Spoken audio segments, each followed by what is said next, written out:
Hey y'all, before I touch a single seed tray, I do what I do every March. I come outside, I tidy up, and I check out what the garden needs. Today, I'm taking y'all with me. Let's go. March isn't just a date on the calendar, it's a feeling, a vibe. I've lived in the North for a while now, and coming from New Orleans, where we don't get four seasons, I've gotten used to an internal shift, especially when the seasons change from winter to spring. I feel something inside me wake up, just like the garden, a field of possibility gifted to me each year. Y'all, winters here are long and hard for me, especially this past one. But I'm learning that winter has a way of teaching me to slow down and have faith that I can make it through hard times. Some of you who've been here a while might notice something a little different. This channel has a new name, Gabe's Growing Space. Same garden, same slow pace, same me, just a name that finally feels right, and I'm happy you're here.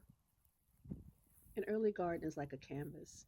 As much as I love a garden overflowing with veggies, herbs, and flowers, this time of year allows me to try things out, see what keeps coming back, like these strawberries. For 2 years or so, we've been blessed with a harvest of sweetness from this bed. Soon the blueberries will be here too. This mint bed makes me feel like I've made a mistake every year, but I keep it contained, and I love the bees and other pollinators who visit the garden. I've started rotating my crops. Tomatoes grew here last year, every year thus far, and they've done very well. And there were potatoes we grew last year from sprouted ones I bought at a grocery store. So much to think about, so much to get excited about, so much potential to grow. As always, I plan to build new beds.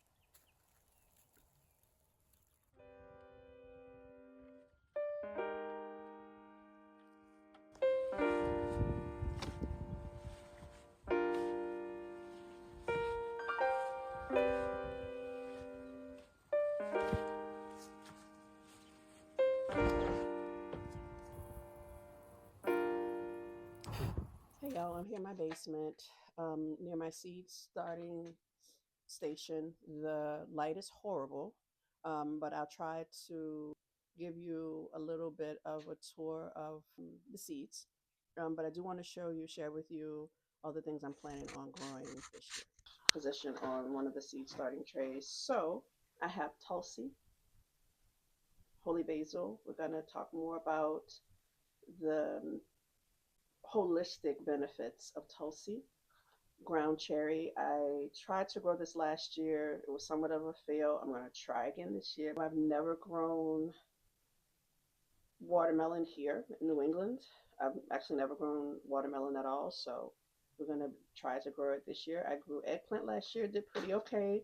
So I'm going to try again this year because my son loves eggplant. And we're going to grow a lot of onions because I love onions and I'm going to grow 'em. So we also have some jalapeno peppers from Fedco seeds. I have a combination of seeds. I have seeds that I've saved, seeds through Burpee and high mowing. Just a combination. So I'm going to be growing some San Marano tomatoes, and I've grown those before. Or did I? Maybe, maybe a few years ago, because I know I grew a tomato that was this shape. Maybe it's a different variety. It's gonna be my first year growing bok choy. Sage does really well here. I have a bed of sage, but I want to do another one. We're gonna try cantaloupe. Um, love basil so very much, so we're gonna plant basil as well. Um, bunching, evergreen long white bunching onions. I love Thai basil as well. I'm gonna try to grow this one. These indigo seeds were from last year's harvest, and I was able to test the viability of it, and they are doing really well. So I'm going to grow indigo this year. I'm going to try to grow kale, collards, and cilantro. Um, and so there's some other ones I have over here. We're going to do beets and a host of different cucumbers and onions. I'm going to do lettuces and greens this year. Things are really um, important for the body and for well-being. Bell peppers, tomatoes, peppers, just the same things that I grow each year, just a different variety. And this year, I may have shown this in a different video, but what I like to do, I just basically use organic potting soil that I get from Costco, and I sift it because there's these really big chunks of like, you know what? Let me just show you.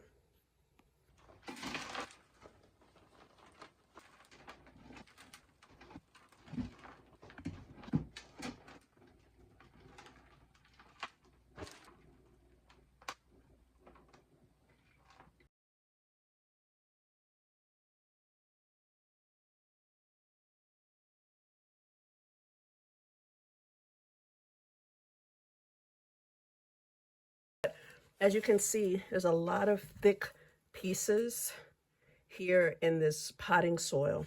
I'm just gonna throw this back into compost. But if I move this, there are far fewer pieces. Look at that. And I used this last year. And so I just sift it and it comes like this. And with this big old bag, this is what, 50 quarts.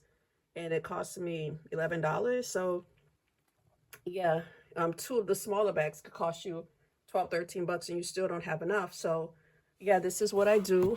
I built this with some extra wood I had and some, I think this is a galvanized steel. I bought it from the hardware store and I used my staple gun to put it on. It's the easiest thing you can make. Okay, so that was enough to fill this entire tray, plus,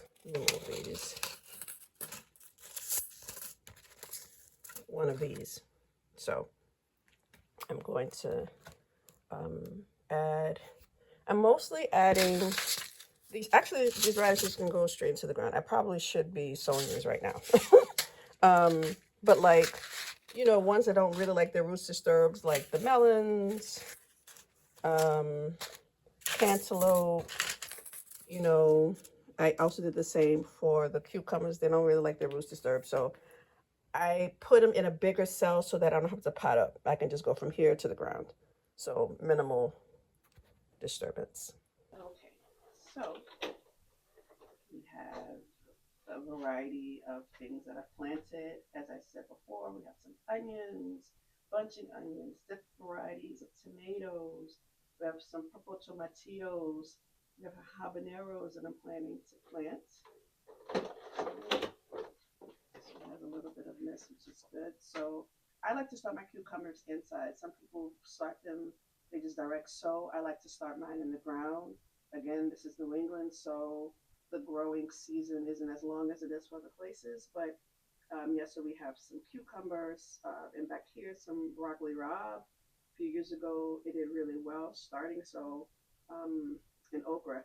I'm starting a little bit later than I usually do, which I'm not completely worried about because I have my little hoop house. So these are my black trays. I keep those. I also use these metal trays. I know that looks like that's a stain, but these are clean, clean enough. I use these with the lids on top, and then I put, let me show you, I put the cells. These were just cleaned yesterday. And so I just put the cells like that, or whichever way you want to go. So I usually can fit like, what, 5? Yeah, so I put those in there. I stick a lid on it. And I got that from the Dollar Tree. So this is what the Dollar Tree setup looks like. Once it's done, you know, just cover it with a plastic container. Boom. I was out of these, so until I can get another top, I just sort of cut one of them. We'll see if it works. I don't know. It might. And if it does, then hey, it works.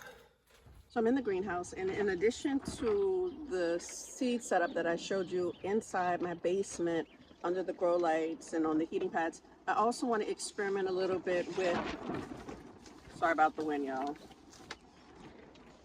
I also want to experiment with using this plastic container, punch holes in it, as well as using Ziploc bags, freezer bags to be exact. So I'm going to use these to plant a lot of the purple basil, the cilantro, and the bunching onions. See if they can tolerate the temperature, see if the method works. I did it in the bags, but I did it inside last time. I want to see how the hoop house, greenhouse will hold up.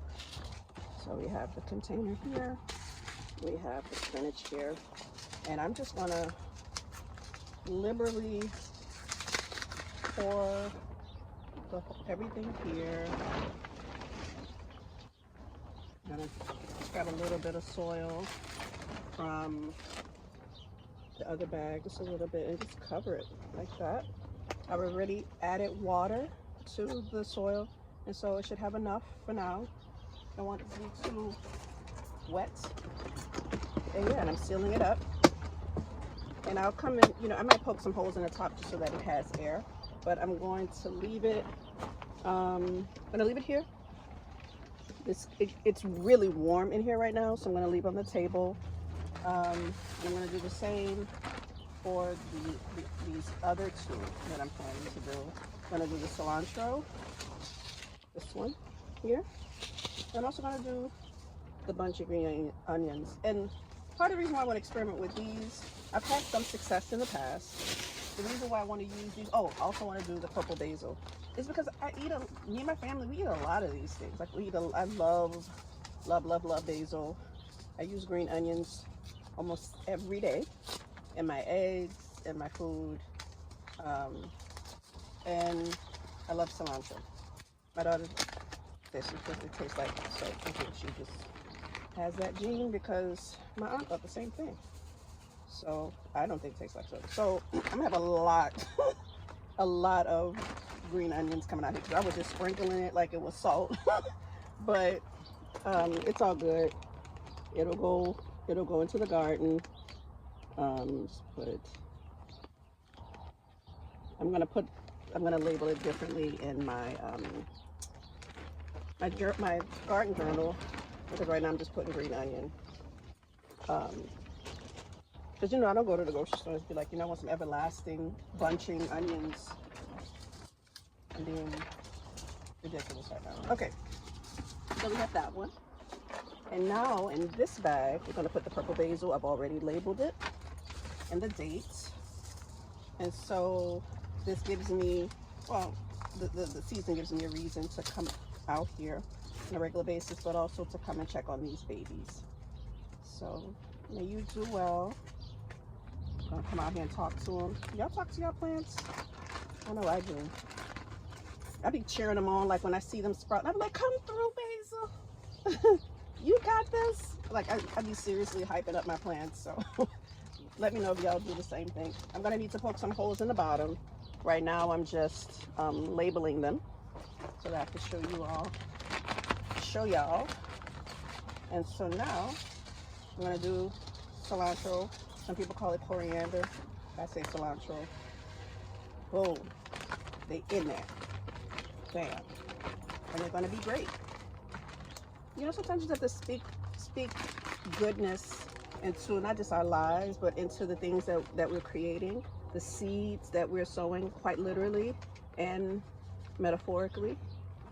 You know, as a therapist, I'm constantly, you know, with myself and with my clients, really helping them to recreate new narratives for their lives. And so the same, I think, applies for growing food, that we can speak life into the seeds that we sow, quite literally our plants.